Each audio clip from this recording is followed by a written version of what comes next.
बीच आपको बताएं बड़ी अपडेट भी, अहम तस्वीरें सामने आई हैं। जिस तरीके से लगातार आतंकियों के खिलाफ ऑपरेशन जारी है, मुठभेड़ के बाद सोपोर में आतंकियों के जो हथियार हैं वो बरामद किए गए हैं। दहशतगर्दों के खिलाफ लगातार ऑपरेशन जारी है। सेना ने ये बड़ी बरामदगी यहां पर की है। आप तस्वीरें देखिए, ये वो हथियार जो लगातार आतंकी इस्तेमाल कर रहे हैं आतंक को अंजाम देने के लिए, और आतंकियों के खिलाफ ऑपरेशन सेना का जारी है। सोपोर से ये आतंकियों के हथियारों की बरामदगी की तस्वीरें। सेना ने बड़ा ऑपरेशन लगातार जिस तरीके से चलाया है, दरअसल टारगेट किलिंग जैसी घटनाएं हाल फिलहाल में एक के बाद एक अंजाम देने की कोशिश की गई है। अलग अलग विदेशी आतंकी जो हैं वो सक्रिय हैं, पाकिस्तान से आतंकी सक्रिय, जिनके खिलाफ अब सेना पूरी तरह से मोर्चा खोले हुए।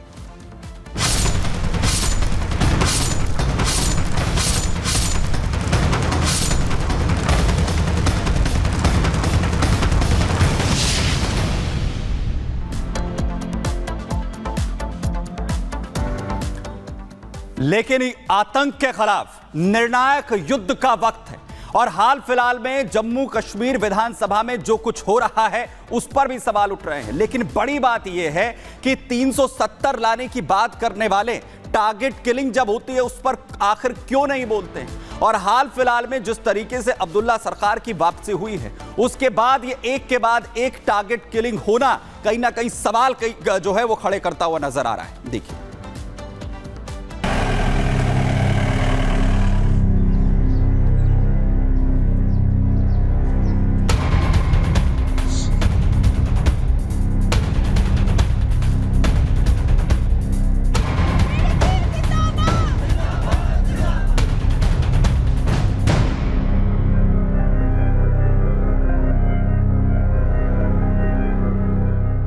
जम्मू कश्मीर में अनुच्छेद 370 घटने के बाद धीरे धीरे राज्य शांत हो रहा था। पत्थरबाजी पर लगाम लग चुका था। आतंकी घटनाओं में भी कमी आ रही थी। लेकिन इस बीच 16 अक्टूबर 2024 की तारीख आती है। राज्य में नई सरकार का गठन होता है और इसी के साथ घाटी में फिर से आतंकी घटनाओं का सिलसिला दोबारा शुरू हो जाता है। और ये घटनाएं महज 1 या 2 तक सीमित होती तो शायद सवाल नहीं उठते। लेकिन सरकार के शपथ ग्रहण के बाद से आतंकी घटनाओं का तो जैसे अंबार लग गया।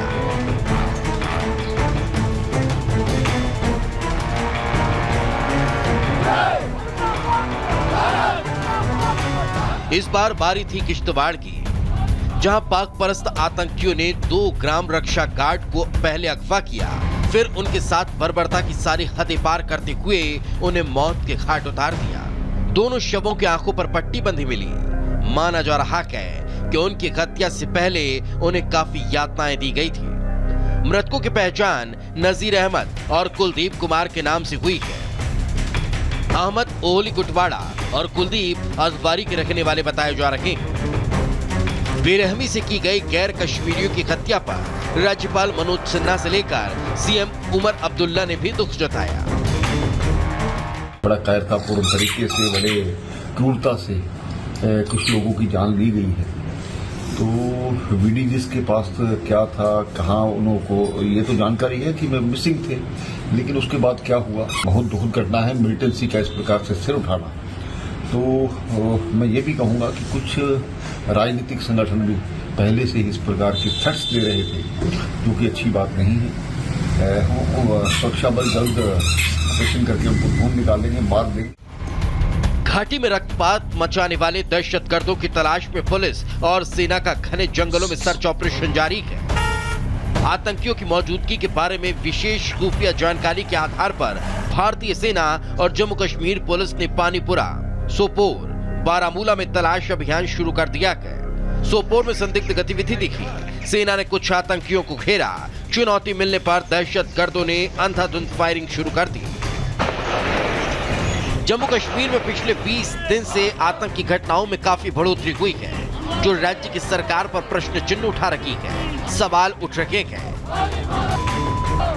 कि आखिर जम्मू कश्मीर में आतंकवादी हमलों का सिलसिला थामने का नाम क्यों नहीं ले रहा।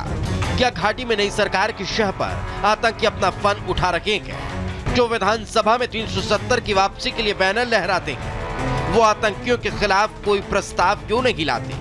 टारगेट किलिंग के खिलाफ बोलते वक्त उनकी जुबान क्यों सिल जाती है?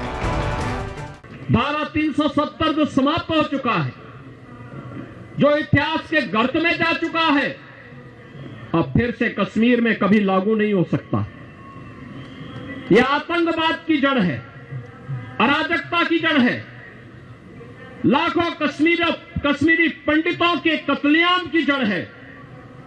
यह धारा 370 लाखों निर्दोष नागरिकों के खून से सनी हुई धारा है, और एक कश्मीर की सामाजिक सद्भाव को तहस नहस करने का काम किया था। भले राष्ट्र विरोधी ताकतों को जम्मू कश्मीर में शांति रास न आ रही हो, वो बार बार 370 की वापसी का राग अलाप रखे हो, लेकिन उनको ये भी समझना होगा कि न तो 370 की वापसी होगी और न कि उनका ढोंग ज्यादा दिन चलेगा, क्योंकि आतंकी साफ होंगे और घाटी में शांति बहाली के साथ विकास की बयार बहेगी। Bureau report, Republic Bharat. और आगे बढ़ते हुए अब बात करेंगे जहां सपाई बेटी घबराई। मुख्यमंत्री योगी आदित्यनाथ ने बटोगे तो कटोगे का नारा दिया। उत्तर प्रदेश की सियासत में नारा गूंजता नजर आया, तो महाराष्ट्र झारखंड में भी इस नारे को सुनाई दिया जा सकता है। लगातार ये नारा दिया जा रहा है। और दूसरी ओर विपक्ष की बात करें तो नारों की झड़ी इस पर लगातार सामने आ रही है। एक बार फिर से मुख्यमंत्री योगी आदित्यनाथ ने सपा पर सीधा अटैक किया है और कहा है कि जहां सपाई वहां बेटी घबराई। देखिए रिपोर्ट।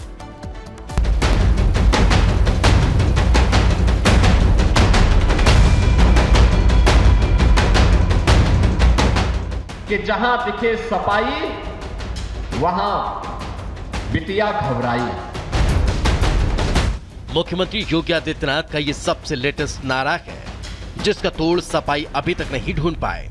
विपक्ष ने मुख्यमंत्री योगी आदित्यनाथ के बटेंगे तो कटेंगे नारे के जवाब में लखनऊ की दीवारें पोस्टरों से तो भर दी, तो योगी भी भला कहां पीछे रहने वाले थे।